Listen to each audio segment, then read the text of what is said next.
बिस्मिल्लाहिर्रहमानिर्रहीम।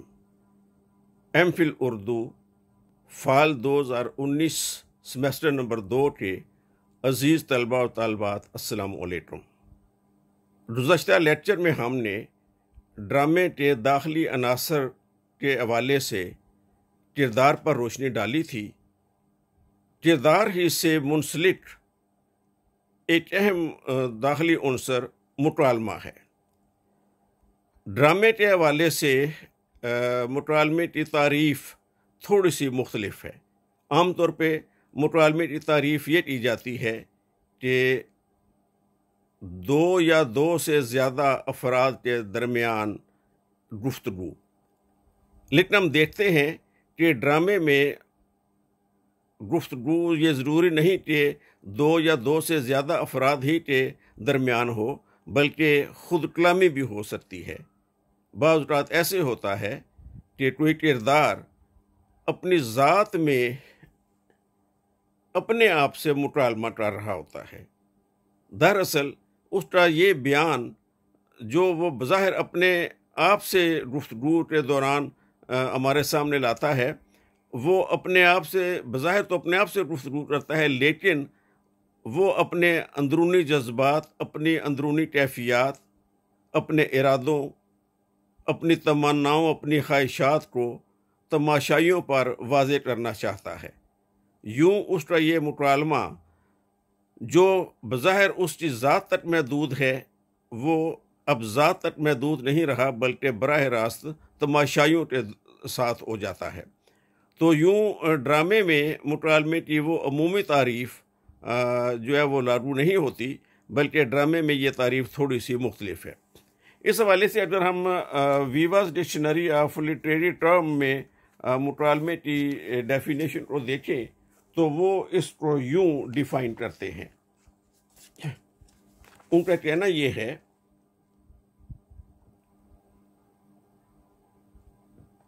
The conversation of two और more people as represented in writing, especially in plays, novels, short stories, and narrative poems. Dialogue is important in forwarding the action, developing characters, and in testifying a sense of reality and immediacy. Characters often reveal themselves more by what they say than by what they do or by what is said about them.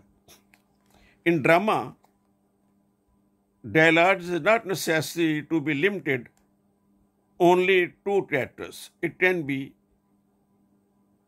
a conversation of one character on stage to himself. To be effective, dialogue must be true to the personalities, social positions, and outlook of speakers. It must present the exchange of ideas in a conversational give and take, not merely retard the remarks of alternating speakers. तो इससे पता ये चला कि ड्रामे के जो मुकालमे हैं वो किरदार की हैसियत, मुकाम और मर्तबे के मुताबिक होने चाहिए।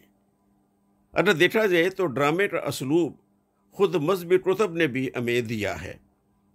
कुरान पाक में अल्लाह ताला जब नबी अकरम सल्लल्लाहु अलैहि वसल्लम से मुखातब होता है तो अल्लाह ताला का लबो लहजा, अल्लाह ताला का असलूब कुछ और है।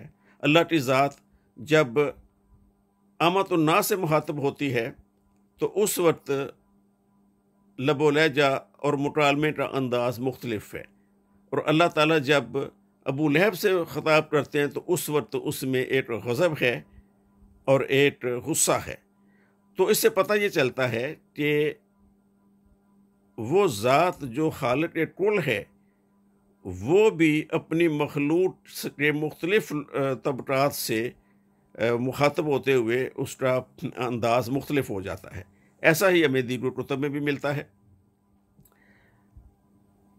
इसका मतलब क्या है कि मुकालमा अदा करने वाली हस्ती का अंदाज, उसके अल्फाज, उसके जुमलों की साख्त, उसके डायलॉग की बनावट, वो उस किरदार के मुताबिक होने चाहिए। मुकालमा शख्सियत के मर्तबे, किरदार के तबके, किरदार की तालीम, उसकी तरबियत, उसके पेशे, उसके समाजी मुकाम, उसके इल्मी पस मंज़र, इन तमाम चीज़ों से आमाहंग होना चाहिए। ऐसा नहीं होना चाहिए कि ड्रामे के ऊपर, स्टेज के ऊपर जो किरदार है वो बज़ाहिर तो हमें एक ब्यूरोक्रेट नज़र आता है, लेकिन उसकी ज़बान जो है वो अपने ऑफिस बॉय जैसी हो, या किसी ड्रामे का किरदार प्रोफेसर है लेकिन उसकी ज़बान जो है वो बहुत आमियाना हो। ऐसा नहीं होना चाहिए। अशफाक अहमद साहब के ड्रामों पे एक एतराज़ ये किया जाता है कि उनके बाज़ ड्रामों में उन मुकालमे जो हैं वो किरदारों के समाजी मर्तबे से आमाहंग नहीं हैं, और ये आम तौर पे उनका ड्रामा मन चले का सौदा के हवाले से ये एतराज़ किया जाता है। तो मेरा ख्याल ये है कि अशफाक साहब के ड्रामों पे इस तरह के जो एतराज़ात हैं, अगर उनका एक नफ्सियाती तज्ज़िया किया जाए तो शायद हम किसी और नतीजे पर पहुँचें और इस एतराज़ को हम रद्द करने की पोजीशन में हों। लेकिन अमूमी तौर पे ये दुरुस्त है कि मुकालमे जो हैं वो किरदार के समाजी मर्तबे और उसकी नफ्सियात से पूरे तौर पे आमाहंग होने चाहिए। अगर ऐसा नहीं होगा तो ड्रामे में एक तरह से एक जोल पैदा हो जाएगा और उससे ड्रामे का नट्स करार दिया जाएगा उसे। इसके अलावा ये भी है कि स्टेज ड्रामे में, या अब जो इसकी आगे तरक्की याफ्ता शक्लें हैं, टेलीविज़न ड्रामा है या फिल्म है या रेडियो ड्रामा है, तो मुकालमे जो हैं वो बहुत तवील नहीं होने चाहिए। उसकी दो वजूहात हैं। एक तो ये कि तवील मुकालमा किरदार के लिए या अदाकार के लिए याद करना मुश्किल हो जाता है, क्योंकि स्टेज के ऊपर हम जो देखते हैं या अदाकार जो अमली शक्ल में हमारे सामने लाते हैं वो वन गो में होता है, उसमें गलती की गुंजाइश नहीं होती। अगर मुकालमा बहुत तवील होगा तो उसमें एक ख़दशा ये पैदा हो सकता है कि कहीं ये मुकालमा जो है ये दरमियान में इसके अंदर कोई रुकावट पैदा होती है या अदाकार इसे भूल जाता है, तो उससे मजमूई तासुर ख़राब हो जाएगा पूरे ड्रामे का।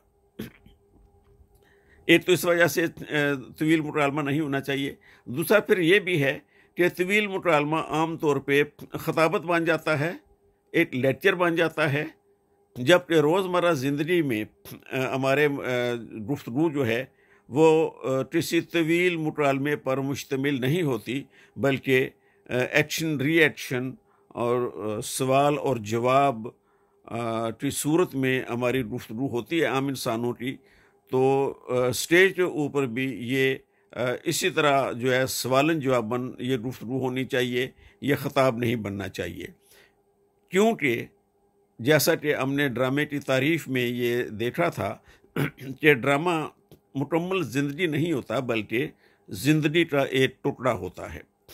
तो जब अमली ज़िंदगी में हमारे मुकालमे बहुत तवील नहीं होते, हमारे मुकालमे जो हैं वो उनमें एक मुनासिब वक़्फ़े के बाद दूसरे शख्स को बोलने का मौका दिया जाता है, तो ड्रामे में भी ऐसे ही होना चाहिए कि किसी शख्स को बेतकान नहीं बोलना चाहिए, बल्कि उसमें इतना वक्फा ज़रूर आना चाहिए कि स्टेज के ऊपर मौजूद दूसरे अफराद भी, दूसरे अदाकार भी, दूसरे किरदार भी उसमें शामिल हो सकें।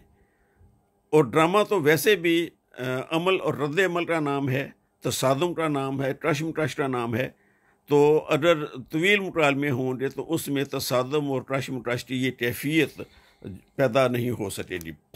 तो लिहाजा ज़रूरी ये हुआ कि ड्रामे में पेश किए गए मुकालमे अपने अंदर एक ठहराव और एक तरह की उसमें मुख्तलिफ वक्फों का होना ज़रूरी है।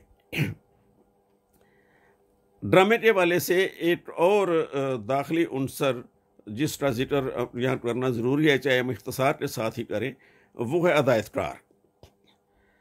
अदायतकार एक, बल्कि यूँ कहना चाहिए कि ड्रामे का अहम तरीन दाखिली उनसर है। अदायतकार बैक वक्त कई सलाहियतों का मालिक होता है या उसे होना चाहिए। उसके अंदर एक ही वक्त में एक बेहतरीन ड्रामा नवीस की सलाहियत भी मौजूद होनी चाहिए, बेहतरीन अदाकार की सलाहियत भी मौजूद होनी चाहिए, बेहतरीन मौसीकार, मेकअप आर्टिस्ट, रोशनी का माहिर, आवाज़ों का माहिर, सोती तासुरात का माहिर, ये तमाम खूबियाँ उसके अंदर मौजूद होनी चाहिए। अगर ये सब उसके अंदर मौजूद नहीं है तो वो पूरे तौर पे अपने ड्रामे में पेश किए जाने वाले मौजू को ना तो सही तरह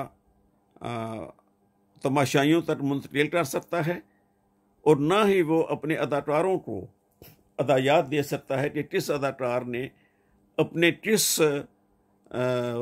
सीन को, किस वाक़े को किस तरह तमाशाइयों के या हाज़रीन के सामने पेश करना है। लिहाजा हम ये कह सकते हैं कि ड्रामे का अदायतकार उन तमाम सफ़ात से मुत्तसिफ़ होना चाहिए जिनसे दीगर तमाम लोग अलग-अलग एक एक सिफत के हामिल होते हैं। मिसाल के तौर पे ड्रामे में मौसीकार जो है वो अपने फ़न का माहिर होता है, ड्रामे में कैमरामैन अपने फ़न का माहिर होता है, ड्रामे में मेकअप आर्टिस्ट अपने फ़न के माहिर होते हैं। इसी तरह जो दीगर मुख्तलिफ शोबे हैं, अपने अपने शोबे का हर एक शख्स माहिर होता है और उसकी महारतों से स्टेज पर फ़ायदा उठाया जाता है। लेकिन अदायतकार को इन तमाम महारतों का माहिर होना चाहिए, इन तमाम महारतों से वाकिफ़ होना चाहिए।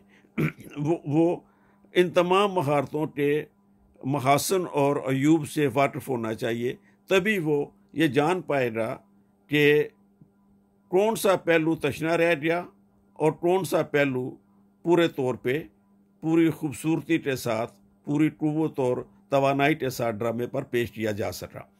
तो ड्रामे का अदायतकार जो है उसके बारे में ये जानना बहुत ज़रूरी है कि वो एक अहम तीन उनसर है ड्रामे का, जिसके बग़ैर ड्रामे का अमल सर अंजाम नहीं पा सकता। अज़ीज़ तलबा, ये तो हमने ड्रामे के दाखिली अनासिर के हवाले से नायत इख्तिसार के साथ कुछ बातें आपके सामने में लाया था। अब है ड्रामे के खारजी अनासर। ड्रामे के खारजी अनासर वो अनासर हैं जो हमें स्टेज के ऊपर दिखाई देते हैं, लेकिन इससे पहले कि हम ड्रामे के खारजी अनासर को ज़ेर बहस लाएं, हमें ये फ़र्क जान लेना चाहिए जो स्टेज में और थिएटर में है।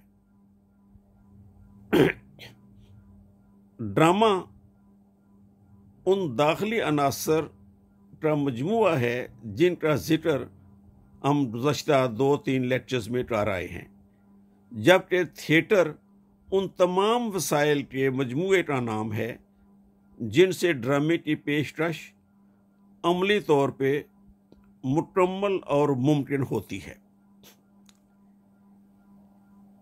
इन वसाइल और ज़राए से मुराद है स्टेज, अदाकार और तमाशाई। हमारे यहाँ आम तौर पे स्टेज और थिएटर से एक ही मुराद ले ली जाती है, जबकि ऐसा नहीं है। स्टेज वो महदूद जगह है जहाँ पे अदाकार आते हैं, परफॉर्म करते हैं, और फिर स्टेज ही जिस रास्ते से वो आते हैं वहीं से वो वापस चले जाते हैं। जबकि थिएटर उस तमाम अहाते का मजमुआ है जिसमें तमाशाई भी बैठे होते हैं। यूँ हम कह सकते हैं कि थिएटर के अंदर स्टेज मौजूद होता है, जबकि स्टेज के अंदर थिएटर मौजूद नहीं होता। बज़ाहिर थिएटर और स्टेज दो अलग अलग जगह हैं, एक तमाशाइयों के लिए है, दूसरी अदाकारों के लिए। लेकिन चूंकि स्टेज थिएटर के अंदर मौजूद होता है, जबकि स्टेज के अंदर थिएटर मौजूद नहीं होता। तो इस हवाले से जो है ये अहम बात है कि हम इस फ़र्क को पहले अपने तौर पे समझ सकें। यानी थिएटर को मुकम्मल थिएटर उसी वक्त करार दिया जा सकता है जब उसके अंदर स्टेज, तमाशाई और अदाकार मौजूद हों। ये बात आप पे वाज़ेह हो गई। अब सवाल ये पैदा होता है कि एक स्टेज अपने ज़ात में या अपने रकबे में या अपने हयाते में किन चीज़ों से मुरतब होता है, वो कौन से अवामल हैं, वो कौन सी लवाजमात हैं जिनके बगैर स्टेज मुकम्मल नहीं होता। स्टेज से मुराद है, जैसा कि अभी मैंने कहा, स्टेज से मुराद है वो जगह जहाँ ड्रामा खेला जाता है, जबकि तमाशाइयों के बैठने की जगह वो स्टेज नहीं होती, लेकिन स्टेज का हिस्सा करार दी जा सकती है। अब स्टेज की नोयत हर अहद में ड्रामे के फ़नी असूल और ज़वाबत पर असरअंदाज होती रही है। ये बात समझने की है। वो इस तरह कि अगर किसी स्टेज में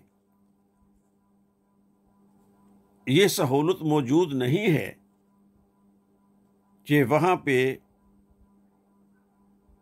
बर वक्त पर्दा गिराया जा सके, या वहाँ पे रोशनी का मुकम्मल और मुनासिब इंतज़ाम किया जा सके, या किरदारों की, अदाकारों की आमदो रफ्त का एक मुनासिब बंदोबस्त ना हो सके, तो ऐसी सूरत हाल में ड्रामा निगार को महदूद होना पड़ता है। ये ज़रूरी है कि स्टेज अपने ड्रामे के स्क्रिप्ट के हवाले से ज़रूरियात को पूरा करने की सलाहियत रखता हो। अगर स्टेज में ये सलाहियत मौजूद नहीं है तो ड्रामा निगार के कई इम्कानात महदूद हो जाते हैं। ड्रामे की तारीख इस बात की गवाह है कि स्टेज की तरतीब और नोयत में तब्दीली से ड्रामा निगार के असालीब भी तब्दील होते रहे हैं। स्टेज एक ऐसा सांचा है जिसमें डलने के लिए ड्रामे को अपने अंदर लचक पैदा करना पड़ती है। जो ड्रामा, इसकी मिसाल आप यूँ ले लें कि जो ड्रामा लाहौर में अल अमरा स्टेज के ऊपर पेश किया जा सकता है, वो किसी छोटे स्टेज पर या स्ट्रीट स्टेज में वो पेश नहीं किया जा सकता, क्योंकि स्ट्रीट स्टेज जो है या छोटा स्टेज जो है वो उन लवाजमात का मुतहम्मल हो ही नहीं सकता जिन्हें अल-हमरा स्टेट से सजा दिया गया है या जिन्हें जो सहूलियात वहाँ मुहैया कर दी गई हैं। तो किसी छोटे स्टेज के लिए जो ड्रामा लिखा जाएगा वहाँ ड्रामा निगार की अदूद जो हैं वो बहुत मुख्तलिफ नौइयत की होंगी, और जो ड्रामा अल-हमरा स्टेज के लिए लिखा जाएगा वहाँ ड्रामा निगार को जो अदूद मुहैया की जाएंगी वो कदरे वसी होंगी और उसके लिए ज़्यादा आसानी से, ज़्यादा आप यूँ समझ लीजिए कि खुल कर लिखना मुमकिन होगा। तो यूँ जो स्टेज की नौइयत जो है वो हर अहद में ड्रामा निगार के लिए आसानी का या मुश्किल का बायस बनती रही है। अब सवाल ये पैदा होता है कि ड्रामे में स्टेज की इतनी ज़्यादा अहमियत क्यों है। जाहिर है कि इसकी अहमियत, जैसा कि मैंने आपको अभी बताया, कि इसकी अहमियत इसलिए है कि स्टेज महज एक सतह अराज़ी नहीं होता, बल्कि उन तमाम लवाज़मात और सहूलियात से तरतीब पाता है जो किसी स्टेज पर बाम पहुँचाई जाती हैं। इन लवाज़मात से क्या मुराद है?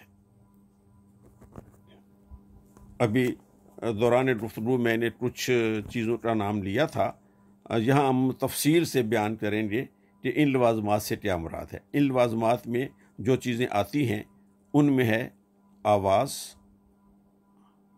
आराइश, मौसीकी, रोशनी और पर्दा। हम अगले लेक्चर में इन तमाम लवाज़मात को तफसील से आपके सामने बयान करेंगे और चाहेंगे कि आप भी इस हवाले से अपने तौर पे कुछ जानें, कुछ रिसर्च करें, कुछ किताबों का मुतालिया करें और ड्रामे में स्टेज और थिएटर की नौइयत, स्टेज और थिएटर में फ़र्क, स्टेज पर दरकार लवाज़मात, इन तमाम चीज़ों के बारे में आप अपने तय कुछ जानने की कोशिश कीजिए। लेकिन अभी मैं आपको इस हवाले से कोई सवाल आपके सामने नहीं रखता। आइंदा लेक्चर जब इस मौजू का हयाता कर लेगा तो फिर मैं आपके सामने इस हवाले से कोई सवाल आपको दूँगा आपके असाइनमेंट के लिए। अजीज़ तलबा, अपने गिरदोनवा का, अपने अजीज़ व अक़ारिब का बहुत ख्याल रखिएगा। अल्लाह आप सबका हामी व नासिर हो। अस्सलामु अलैकुम।